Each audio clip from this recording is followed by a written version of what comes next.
Shake it off. Shake it Yeah, off. yeah, absolutely. Hold on, I'm gonna make a fart noise. Right. There's a post put out today actually called "The Happiness Advantage," and I used the clip out of Dumb and Dumber, the toilet scene, where he goes running. Yeah, I just creased myself. Right. Okay. So what we're going to do is we're going to go around, and you haven't got to do it one at a time. So I'll be looking at your pictures. If you put your hand up, raise a finger, and we can. So it's a conversation. What I want to get is basically your perspectives on what business and personal health is. You can either do it together, you can do it however you want to. So I'll come back, I'll ask the question, and then whoever speaks up will go first, and we'll just take it as it comes. All right. Sounds good.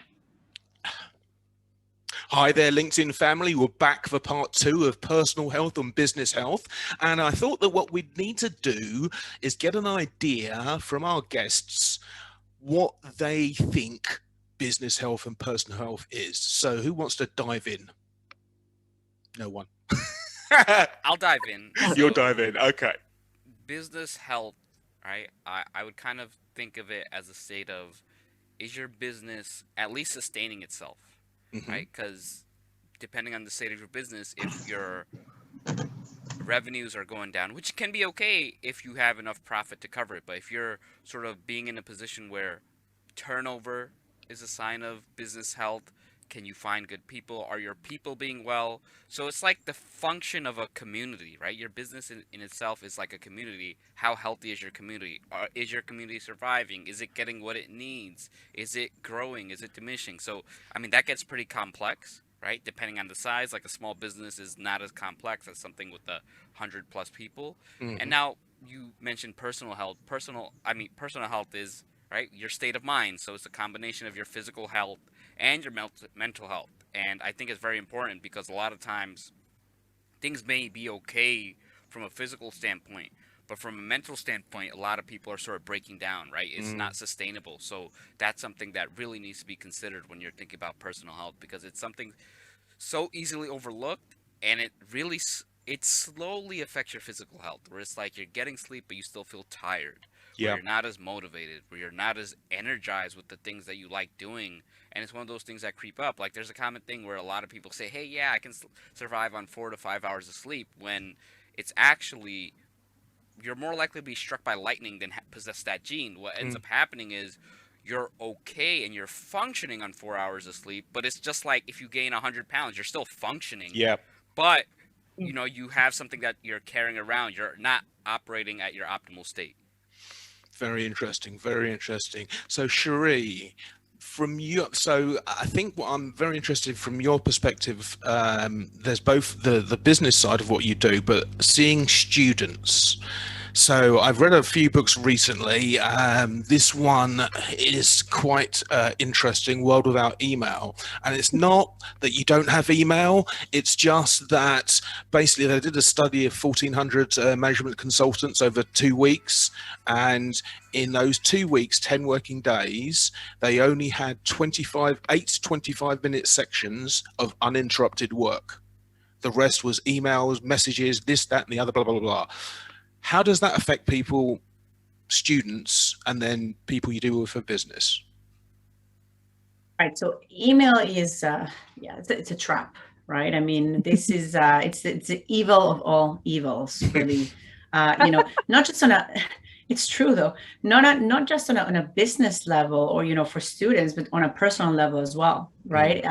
It's interesting because I was doing being part of a clubhouse yesterday, and we were talking about this, work-life balance, right? Which is a little bit what we're touching on today. And, in my opinion, there's no such thing as work-life balance. There is work-life integration, right? And so when I talk to my students, when I coach people, when I coach my team as well, it's, you need to be able to find, that integration. You integrate things together. Email, okay, particularly speaking about email, you need to allocate that time for email. Okay, so email is asynchronous. Again, asynchronous, right? There is a delay to it, and that allows you to actually have control over When do you reply to emails? So emails is actually something very easy that you can allocate time for in your calendar, right? People are not expecting a response right away, because if they were, and if it was urgent, they would pick up the phone or send you, a WhatsApp or whatever that is. So people need to understand that, right? The corporate world is horrible for that, and people don't realize, no, it's okay. Allocate time, for emails. And don't seek balance. I mean, that doesn't exist, right? It's just, in fact, you're almost like in denial when you think there's going to be a balance. There's not a balance. There's an integration. When I look at health, business, and personal health, I don't see it, personal health and business health. There is an integration there. And what I mean is the following.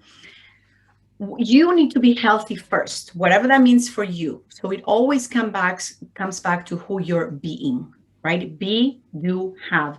So when you're being, and Marisa, I think, in your experience, you probably experienced this, because to the outside, oh my God, I'm having a lot of success. But inside me, who I'm being, right, is not who's really attracting the best for my life. So when you are healthy and you are being, the best version of yourself, everything will come out of it.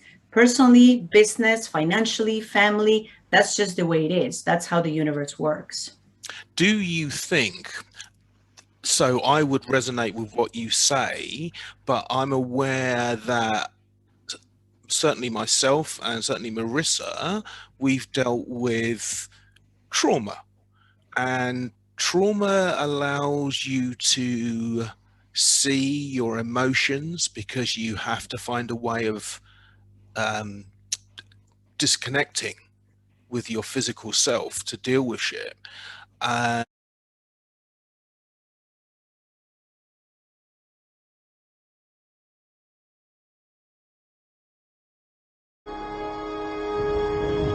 Why Peter looks sad? Brian, Peter invent wheel. Peter show wheel to people in town, but no one want wheel. Everyone excited about trapezoid. No one buy wheel. Peter, you invent wheel? That big breakthrough. This maybe make you millionaire. Then how come no one buy Peter wheel? Maybe sales pitch not good enough. Brian, help. Okay, sell wheel, just like practice. Not sure can do it. You so money, don't know it.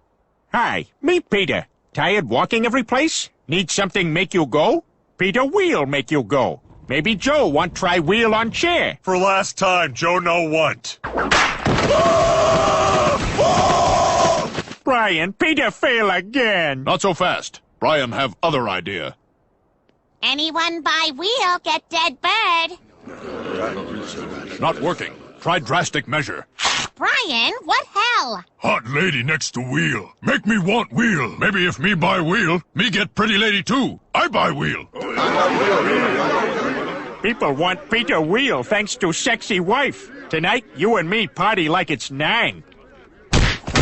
Damn all! What deuce? Victor is doings.